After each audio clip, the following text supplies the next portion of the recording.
2093 সালের কথা বলছি।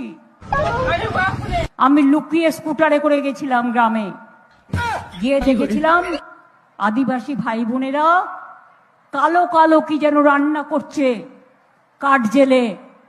আমি জিজ্ঞেস করলাম এটা কি? বলল আমরা সপ্তাহে 2 দিন ভাত খেতে পাই, 5 দিন পাই না। আমি কিন্তু আর নিতে পারছি না। কখনো কাজী নজরুল ইসলামকে দিয়ে রামায়ণ লিখিয়ে দিচ্ছে, কখনো রাকেশ রোশনকে চাঁদে পাঠিয়ে দিচ্ছে, গান্ধীকে শরবত খাইয়ে দিচ্ছে। এখন এই যে 93 সাল। ভাই, আদিবাসী ভাইদের কাছে একটাই অনুরোধ, কি রান্না করছিলে বলে দাও একে। মানে বুঝতে পারছো যে কোন লেভেলের মানুষ, মানে 93 সালে পৌঁছে গেছে।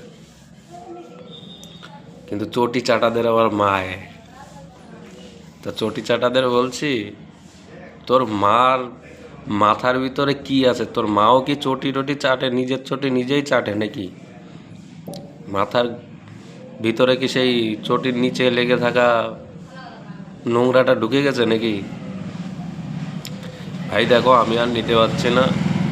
ভোট চলে এসেছে, বিদায় দাও, বিদায় দাও জলদি, যাতে মানুষ একটু শান্তিতে থাকতে পারে। 93 সালে চলে গেল, আর আমরা এই 2026-এ পড়ে আছি। বুঝতে পারছো কত আগে চলছে? এইবার আমার যা মনে হয়, এহকাল থেকে পরকালে যাওয়ার সময় চলে এসছে। পুরোপুরি গেছে মাথাটা। এতটা ভয়, মানে একটা গদি যাওয়ার এতটা ভয়, বাবা সত্যি। তবে যাই হোক, ভয়টা ভালো লাগলো। পাগলে কি না বলে আর ছাগলে কি না খায়।